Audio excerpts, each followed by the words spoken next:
الذي خلق الإنسان وعلمه الغيب أشهد أن لا إله إلا الله وحده لا شريك له أشهد أن محمدا عبده ورسوله الذي لا نبي بعده وقال النبي صلى الله عليه وسلم إن من عبادنا من لا يهدي إلا بسبيله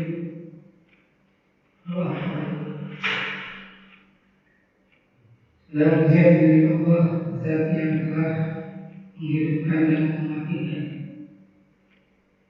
dari bangun hingga tidur kembali tidur hingga bangun kembali. Sampai detik ini Allah masih memberikan kepada kita ruang dan waktu, kesempatan yang berharga untuk senantiasa menikmati segala nikmat kebaikan yang Allah berikan di kesempatan pagi ini. Semoga dengan melaksanakannya kita sholat subuh berjamaah, senantiasa Allah hadirkan kita di hadapannya kelak menjadi hamba yang senantiasa syukur akan segala nikmatnya. Salawat dan salam terlimpah curah selalu kepada syuri teladan kita yakni Nabi Muhammad sallallahu alaihi wasallam, kepada keluarga, sahabat, para tabi'in, tabi'in dan juga alim ulama hingga kepada kita umatnya yang selalu setia akan sunnahnya. Yang mudah-mudahan kalau kita mendapatkan syafatul uzma di hadapannya. Jamaah rahimakumullah,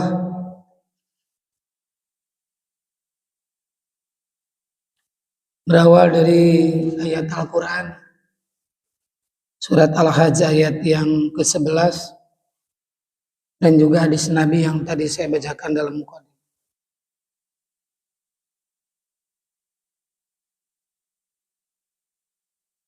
Bagaimana Allah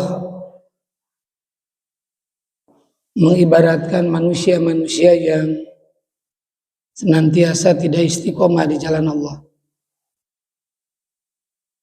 Malah tak sedikit di kalangan manusia itu sendiri berpaling dari peringatan Allah. Dan tak sedikit orang-orang yang beribadahnya itu tidak istiqomah. Jadi ibadahnya itu hanya sebatas dia mencukupi kewajibannya saja. Padahal kita sebagai hamba Allah mesti totalitas dalam memberikan diri kepada Allah. Dikala kita sehat, sakit, hidup dan mati sekalipun. Inna sholati wa nusuki wa mahyaya wa mamati lillahi rabbil alamin. Maka Allah Subhanahu wa taala berfirman, ada di antara kalian orang-orang yang merugi bukan hanya dunia, bahkan sampai ke akhirat. Sekiranya yang menjadi tujuan manusia ingin mendapatkan kebahagiaan itu tak sedikit di dunia semata. Yang menjadi pilihan yang penting dia senang di dunia saja. Entah nanti di akhirat, yang penting dunia dulu.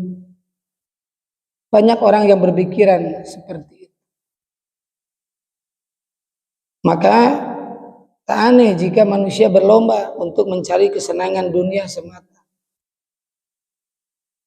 Dari paginya, siang, sore, malam, terus seperti itu kehidupannya, tak pernah berubah untuk mengejar kesenangan dunia semata.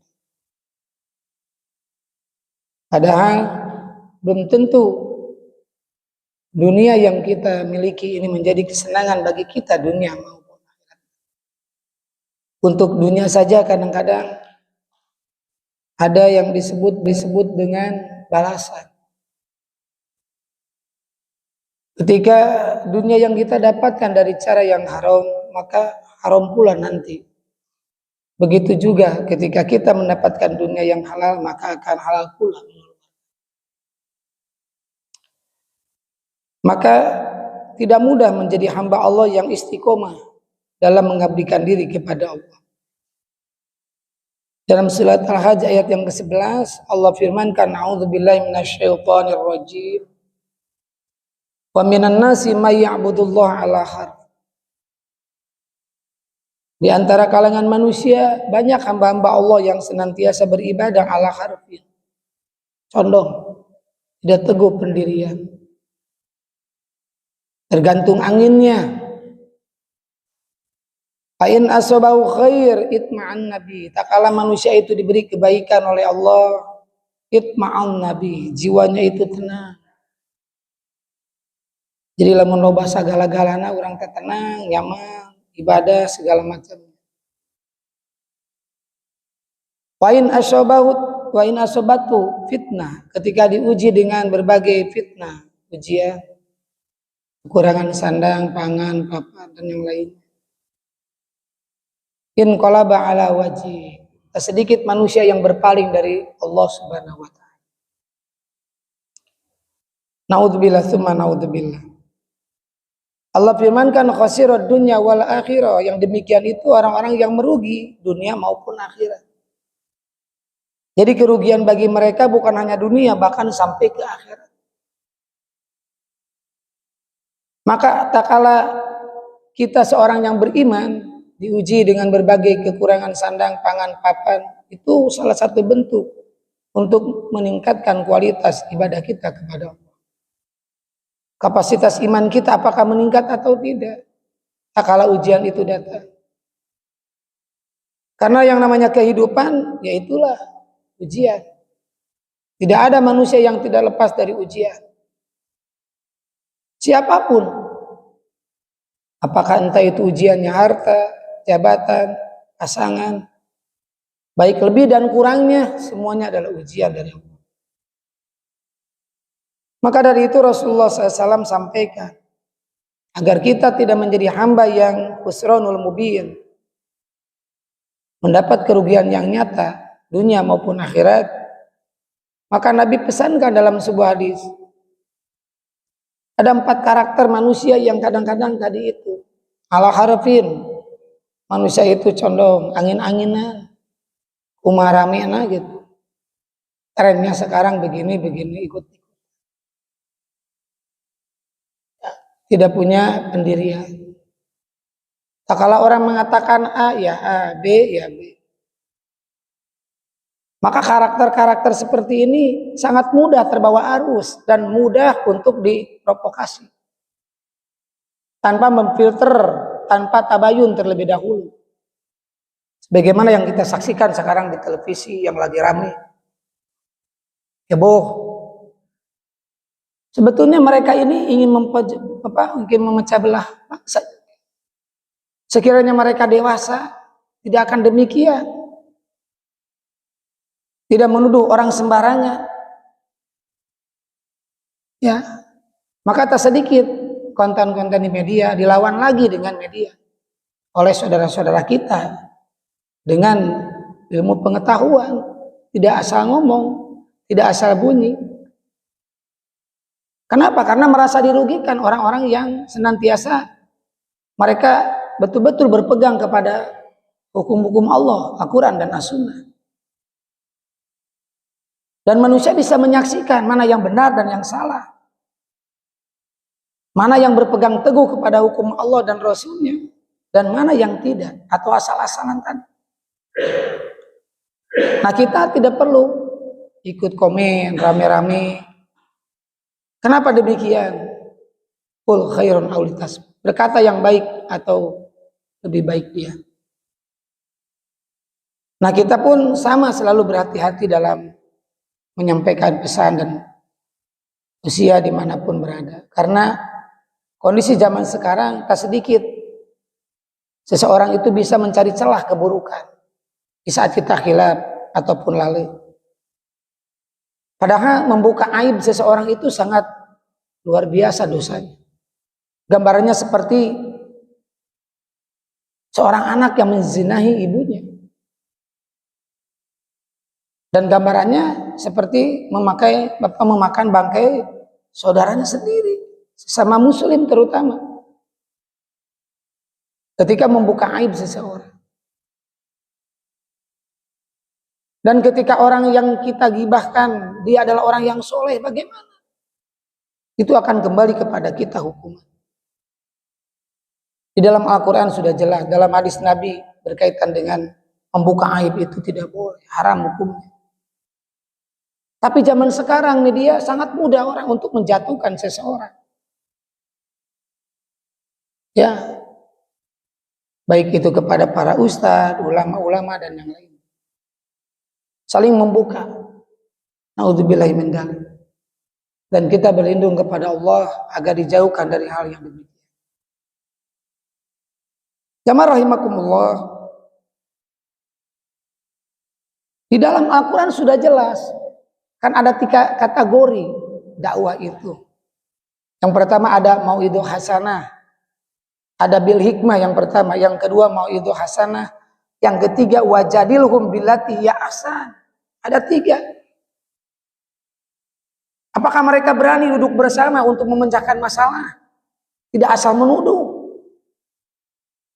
Karena para ustadz yang saya ketahui, itu mereka orang-orang soleh yang menyampaikan risalah Allah dengan benar. Tapi dikaitkan dengan ta'assub terhadap golongan. Nah ini yang paling bahaya. Ini mah orang ini mah orang ini mah orang ini. Itu yang tidak diperbolehkan dalam hukum agama. Fanatisme terhadap golongan. Sehingga yang mengakibatkan tadi itu. Kita sulit untuk menerima ilmu dari orang lain. Dan menutup diri dari kebenaran. Karena sudah cintanya kita terhadap golongan itu. Ta'asubiyah itu kan dilarang, gak boleh. Ya. Nabi sampaikan, la tuqalid dinaka, janganlah kamu ikut-ikutan terhadap urusan agamamu. Artinya harus dengan ilmunya. Nah, masyarakat sekarang sangat mudah untuk diprovokasi, diperalat. Ya, kalau kita lihat ulama-ulama yang soleh, mereka tidak pernah gontok-gontokan rame. Ya, justru harus banyak menerima. Karena ilmu manusia itu kan taubannya seperti yang diminum oleh burung, lautan yang begitu luas airnya, lalu si ekor burung yang lari-lari ke sana kemari untuk minum di lautan itu. Maka ilmu manusia itulah yang dimakan oleh burung, yang diminum oleh burung. Sisanya lautan Allah Subhanahu wa taala, ilmunya Allah. Dan manusia diberikan ilmu oleh Allah, wa ma utitum minal ilmi illa qalil, tidak banyak, sedikit. Maka ada kalimat tawasau bil haq wa tawasau bis sabr, itu di situ pentingnya kita. Bukan hanya mau berbicara tapi mau mendengarkan pendapat orang lain. Maka kategori dakwah itu ada 3. Bil hikmah, dengan cara yang bijak. Kepada mereka orang-orang yang awam. Ya. Mau'idhah hasanah kepada para pelajar dan mahasiswa. Nasihat-nasihat yang baik. Wajadilhum billati ahsan kepada mereka orang-orang yang berilmu, para ulama. Duduk bersama mencari kebenaran, bukan kemenangan, bukan kelompok, bukan digiring kepada organisasi. Ilallah war rasul, farudu ilallah war rasul. Ayatnya sudah jelas. Fa in tanaza'tum fi syai'in farudu ilallah. Jika ada perselisihan paham, para ulama tidak perlu gontok-gontokan dengan golongannya, itu hanya wadah. Dan tidak akan ditanya di akhirat yang masuk surga kelompok A, B, C, enggak. Tapi farudu ilallah war rasul, mereka yang kembali kepada hukum Allah dan Rasulnya. Nah, kita saksikan di televisi, merasa bangga dengan golongan-golongan. Belum tentu golongan dia yang benar. Karena manusia akan melihat lahir. Para ustadznya, ulamanya lihat. Pantaskah seorang ustadz dan ulama seperti ini, seperti ini? Ya, sesuai dengan hadis Nabi. Dan kita menyayangkan ya dengan sempalan-sempalan tersebut. Menuduh orang lain jangan berkata bid'ah, menuduh pada orang yang jangan seperti itu, tapi dirinya sendiri malah menyalahkan orang lain. Dan ini sangat aneh saya juga. Ya, mau yang disampaikan seperti apa? Dan hukum Allah tidak bisa disembunyikan. Yang hak dia sampaikan, yang batil dia sampaikan. Masa tidak boleh menyampaikan yang hak, yang sesuai dengan hukum Allah dan Rasulnya? Apakah dianggap sesat orang yang menyampaikan kebenaran? Nah, zaman sekarang seperti itu. Yang jujur berkata jujur dikatakan bohong, yang bohong dianggap benar. Itu zaman sekarang. Dan banyak jadi pembenaran-pembenaran yang dibuat oleh mereka. Naudzubillah. Dan kita sebagai hamba Allah yang soleh, kembali kepada hukum Allah Subhanahu wa ta'ala. Jadilah orang yang istiqomah, selalu tabayun, tidak ikut-ikutan dengan segala sesuatu yang lagi tren rame sekarang untuk memecah belah bangsa sebetulnya. Dan ada orang di balik itu yang senang kalau umat Islam ini gontok-gontokan rame dengan organisasinya, apalagi dipecah belah dengan partai politik. Organisasi saja seperti ini. Ya. Maka kembali kepada ayat Al-Quran. Ya, sebagaimana hadis Nabi juga mengatakan ada 4 golongan mereka-mereka yang tidak istiqomah di jalan. Banyak faktor sih sebetulnya yang mudah dikendalikan oleh musuh-musuh Allah untuk mengadu domba umat Islam. Nabi katakan inna min ibadi man la yaslu imanu illa bil ghina. Ya, tak sedikit di kalangan kalian hamba-hambaku, kata Rasulullah, ada yang tidak beres imannya, lemah imannya, illa bil ghina, kecuali dengan kekayaan. Diberi jabatan, diberi uang yang banyak, yang tadinya A menjadi B, yang tadinya B jadi A. Bisa berubah manusia itu dengan kekayaan. Kamu mengatakan ini, ya kalau ulamanya ulama yang tadi tidak istiqomah, sangat mudah dibeli jual beli. Yang sabar, mau berapa kamu aku bayar nih? Bilang A, sampaikan kepada umat. Sedangkan umat itu sangat ngikutin kepada ulama. Dan menganggap ulama itu pewaris para nabi, semuanya tidak. Ulama pewaris nabi itu yang ulama yang seperti apa dulu? Mereka yang alladzina yuhyuna inda fasadin nas. Yang dikatakan ulama warasul anbiya itu ulama-ulama yang mampu menghidupkan sunnah-sunnahku, kata Nabi, dari kerusakan manusia. Bukan ulama-ulama karbitan yang mudah dibeli dengan harta. Ya, ini zaman sekarang. Tidak beres iman kecuali dengan kekayaan. Dia tenang ibadah segala macamnya kalau banyak hartanya.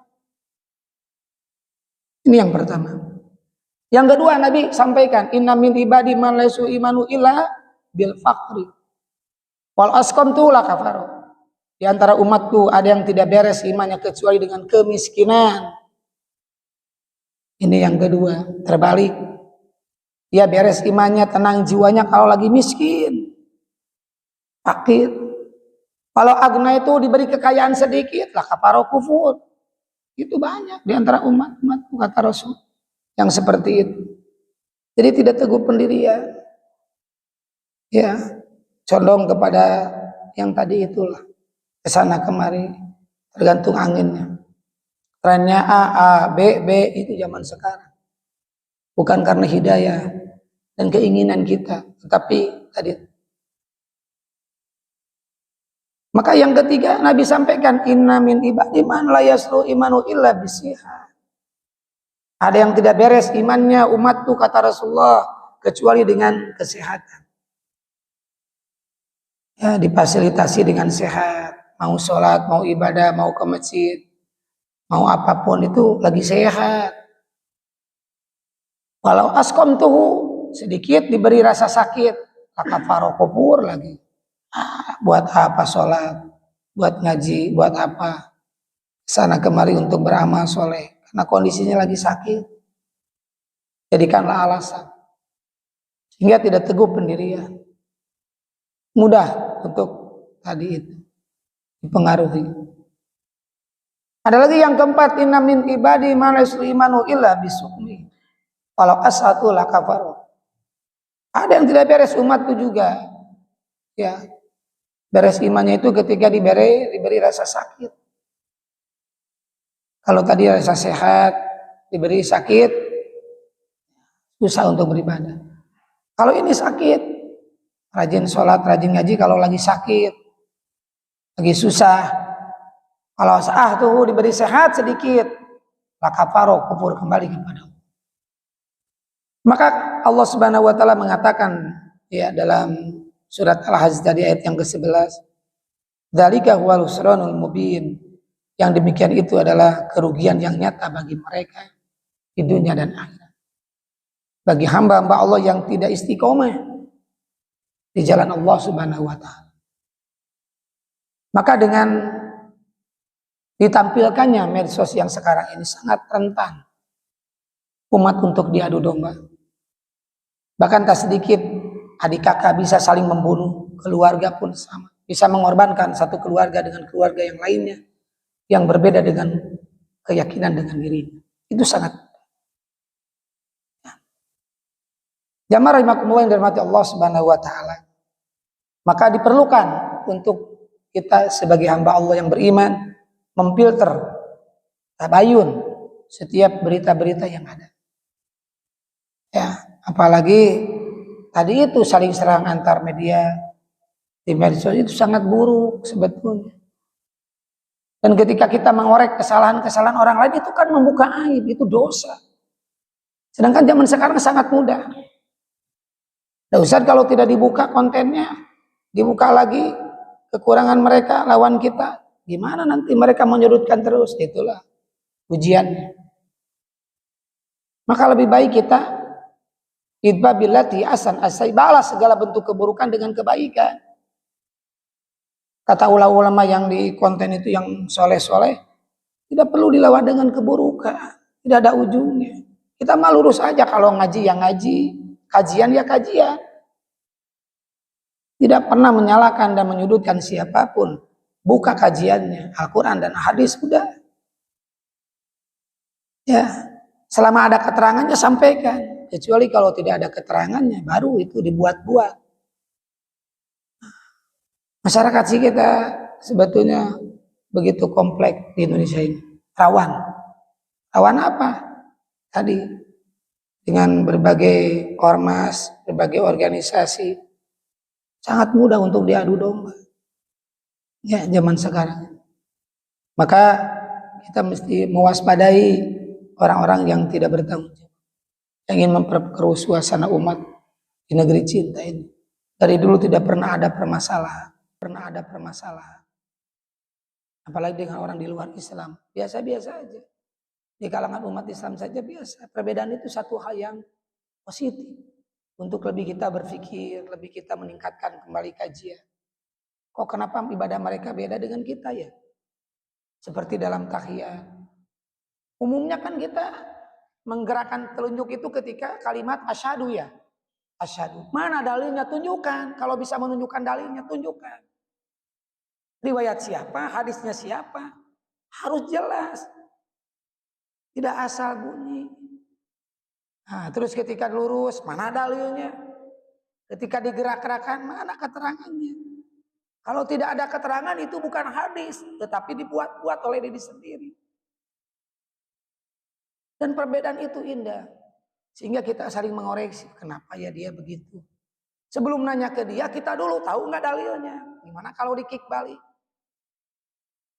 Dulu saya pernah di Masjid Agung gerak-gerak sholat ayat. Nah itu dalilnya yang sahih. Mau cari yang mana kita? Itu kenapa sih ditunjuknya gitu-gitu ya? Ganggu orang sholat. Sesuatu yang diperintahkan dalam sholat, gerakan itu dibolehkan dan harus. Kenapa Anda sholat sampai ngangkat tangan? Itu kan gerak juga, ganggu saya. Enggak, senang. Kan semuanya gerak. Ada yang enggak gerak juga. Gak ngangkat tangan. Nih dalilnya.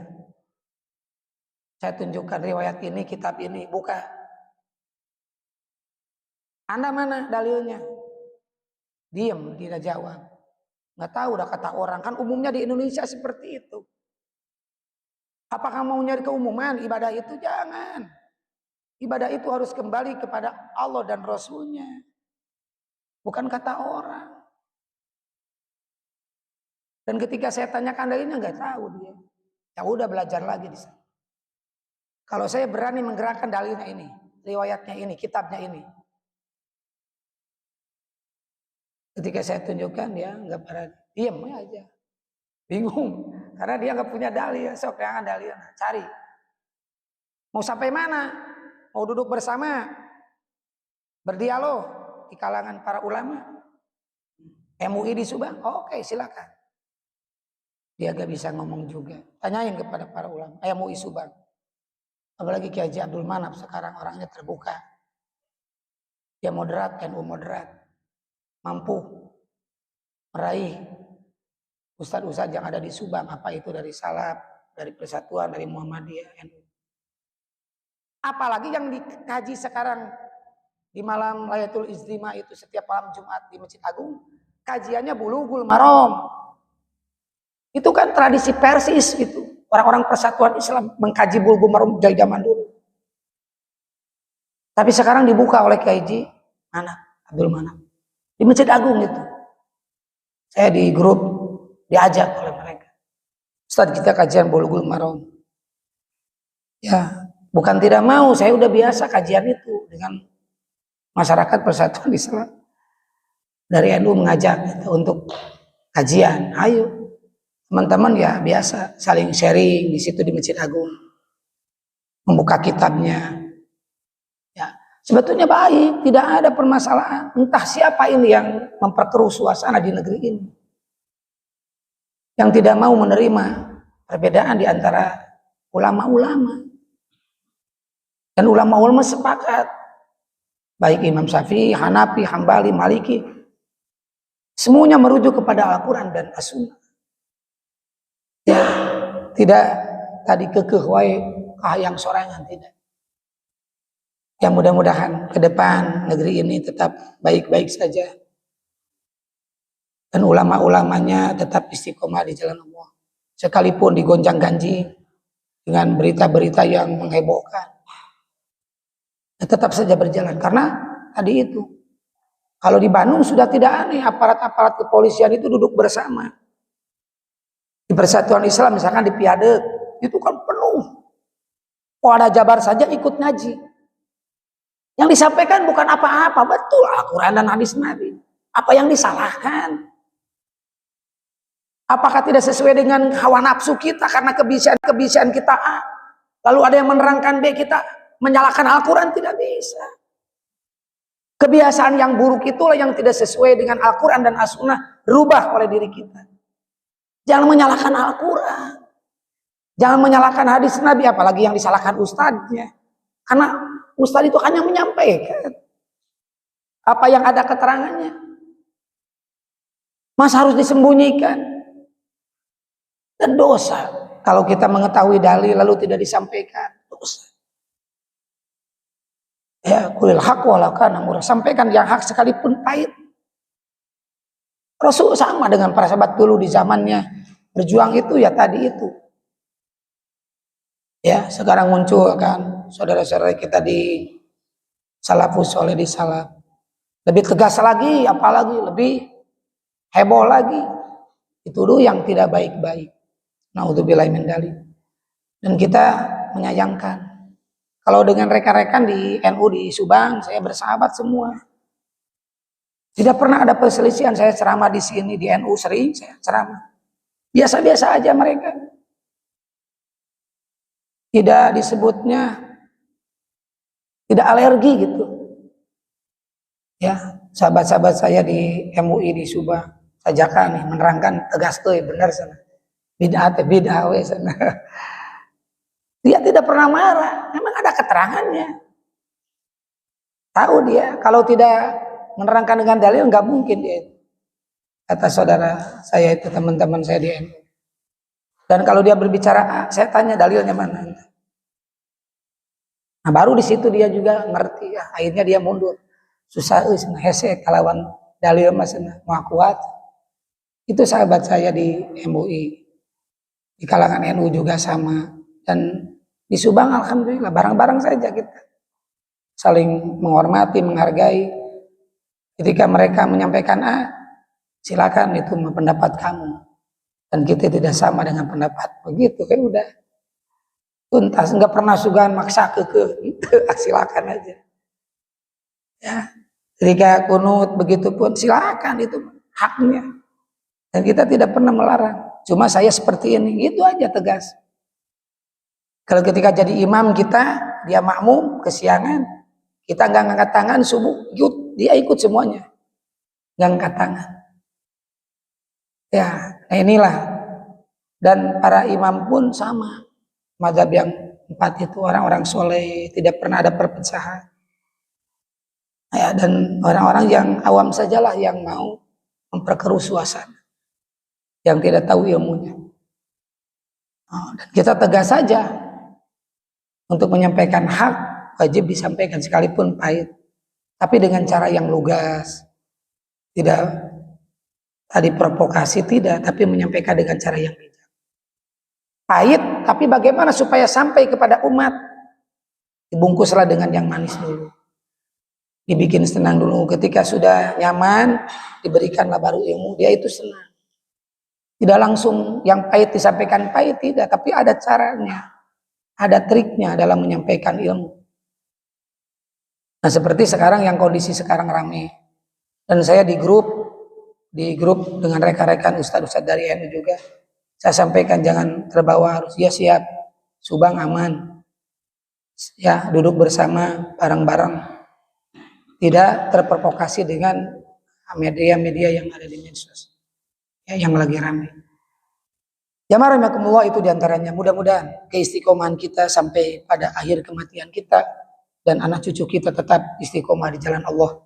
Apapun itu tantangan-rintangannya, kita terus berjalan di jalan Allah Subhanahu wa ta'ala. Demikian, mohon dimaafkan kurang lebihnya, benar dari Allah dan Rasulnya, kehilapan kembali kepada lisan saya pribadi. Subhanakallahumma bihamdik, asyhadu an la ilaha illa anta, astaghfiruka wa atubu ilaik.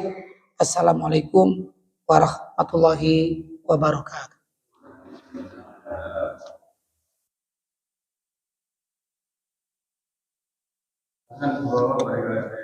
Enggak, cekap belanya rahasia gitu. Ya, cekap peryogian. Mana tuan arwasin haji teh. Nuhun sawan-sawan berarti siap. Waalaikumsalam. Baik.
yang keluar semuanya itu supaya 5 orang hebat gitu. 5 orang yang satunya baru dikasihani oleh istrinya, tinggal berangkat di pertengahan proses berduka itu diberangkatkan karena kondisi ini dengan Tuhan.